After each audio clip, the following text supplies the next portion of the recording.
একটা নিউজে আপনাদের স্বাগত। শুরুতে সংবাদ শিরোনাম।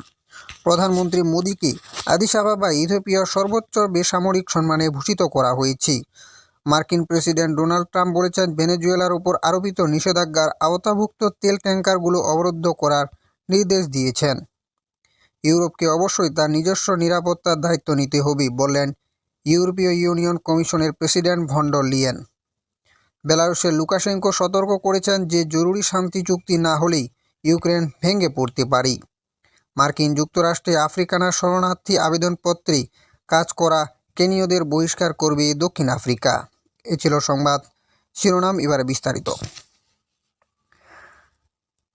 ভারতীয় প্রধানমন্ত্রী নরেন্দ্র মোদীকে মঙ্গলবার ইথিওপিয়ার সর্বোচ্চ সম্মাননা the great honour লিশান of Ethiopia প্রদান করেছেন তার ইথিওপীয় প্রতিপক্ষ আবিই আহমেদ আলী।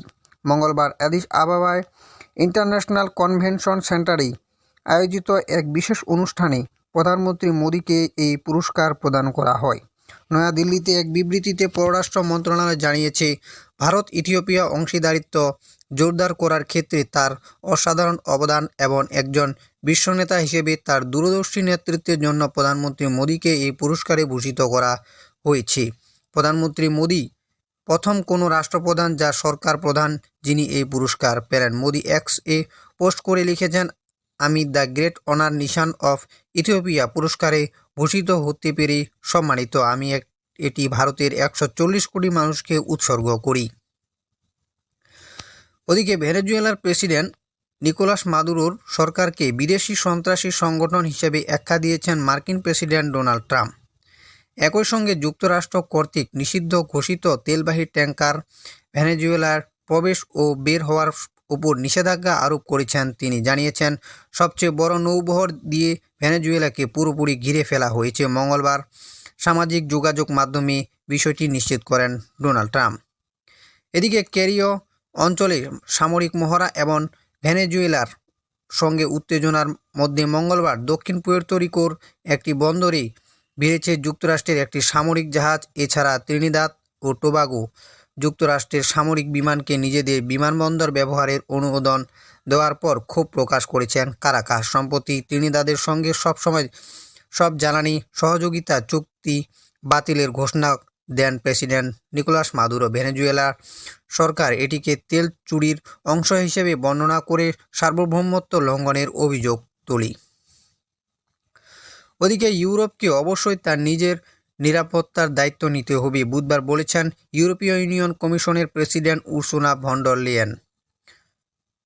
স্ট্রাসবার্গে ইউরোপীয় পার্লামেন্টে তিনি বলেন, এটি আর কোনো বিকল্প নয়, এটি একটি অপরিহার্য বিষয়। তিনি আরও বলেন যে ইউরোপ অন্যদের দিয়ে তার বিশ্ব দৃষ্টিভঙ্গি নির্ধারণ করার সামর্থ্য রাখে না এবং যোগ করে যে যদিও মার্কিন জাতীয় নিরাপত্তা কৌশল অনুযায়ী ইউরোপের বৈশ্বিক জিডিপিতে অংশীদারিত্ব হ্রাস পাচ্ছে, তবে যুক্তরাষ্ট্রও একই পথে রয়েছে।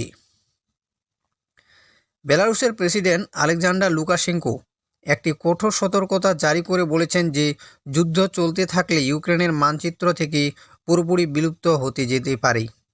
তিনি জোর দিয়ে বলেছেন যে শত্রুরা অব্যাহত থাকলে তা একটি বৃহত্তর বৈশ্বিক সংঘাতের সূত্রপাত ঘটাতে পারে। নিউজ ম্যাক্স টিভিকে দেওয়া এক সাক্ষাৎকারে লুকাশেঙ্কো বলেন, যদি উত্তেজনা বাড়তে থাকে তবে এর পরিণতি ইউরোপ এবং সমগ্র বিশ্বের জন্য অত্যন্ত গুরুতর হতে পারে। তিনি ইঙ্গিত দেন যে ইউক্রেনের প্রেসিডেন্ট ভ্লাদিমির জেলেনস্কি বর্তমানে শান্তি প্রতিষ্ঠার পক্ষে নন, তবে পরিস্থিতি হাতের বাইরে চলে যাওয়ার আগেই তাকে বিষয়টি পুনর্বিবেচনা করার আহ্বান জানান। তিনি বলেন, আমার মতে এই যুদ্ধ চলতে থাকলে ইউক্রেনের অস্তিত্ব বিলুপ্ত হয়ে যেতে পারে, এটি হয়তো মানচিত্রেই থাকবে না। দক্ষিণ আফ্রিকা 7 জন কেনীয় নাগরিককে গ্রেফতার করেছে এবং তাদের বহিষ্কারের নির্দেশ দিয়েছে। এই ব্যক্তিরা একটি অত্যন্ত বিতর্কিত মার্কিন পুনর্বাসন কর্মসূচির জন্য শরণার্থী আবেদন প্রক্রিয়াকরণ কেন্দ্রে অবৈধভাবে কাজ করছিলেন, যে কর্মসূচিটি শুধুমাত্র শ্বেতাঙ্গ আফ্রিকানদের লক্ষ্য করে পরিচালিত হচ্ছিল। মঙ্গলবার জোহানেসবার্গে এই গ্রেফতারের ঘটনাটি ঘটে। গোয়েন্দা প্রতিবেদনে জানা যায় যে ওই কেনীয়রা পর্যটন ভিসায় দেশে প্রবেশ করে চাকরি নিয়েছিল, যদিও দক্ষিণ আফ্রিকার স্বরাষ্ট্র বিভাগ এর আগে একই পদগুলোর জন্য তাদের কাজের ভিসার আবেদন প্রত্যাখ্যান করেছে। ওই 7 জন ব্যক্তিকে 5 বছরের জন্য আফ্রিকার পুনরায় প্রবেশে নিষিদ্ধ করা হবে। এই অভিযানটি প্রিটোরিয়া এবং ওয়াশিংটনের মধ্যে একটি নতুন কূটনৈতিক বিরোধের জন্ম দিয়েছে, যা মার্কিন প্রেসিডেন্ট ডোনাল্ড ট্রাম্পের এই বহুল প্রত্যাখ্যান দাবির কারণে সৃষ্টি উত্তেজনাকে আরও বাড়িয়ে তুলেছে।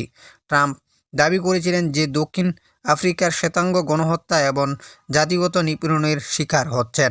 মার্কিন পররাষ্ট্র দপ্তর সিএনএনকে জানিয়েছে যে আমাদের শরণার্থী কার্যক্রমে হস্তক্ষেপ অগ্রহণযোগ্য এবং তারা অবিলম্বে এই বিষয়ে ব্যাখ্যা চাইবে। সিএনএন জানিয়েছে যে অভিযানের সময় মার্কিন সরকারকে 2 কর্মীকে কিছুক্ষণের জন্য আটক করা হয়েছিল, যদিও দক্ষিণ আফ্রিকার বিবৃতিতে বলা হয়েছে যে কোনো মার্কিন কর্মকর্তাকে গ্রেফতার করা হয়নি। এই ছিল আজকের সংবাদ। গুরুত্বপূর্ণ সংবাদ। বন্ধুরা, সঙ্গে থাকার জন্য ধন্যবাদ।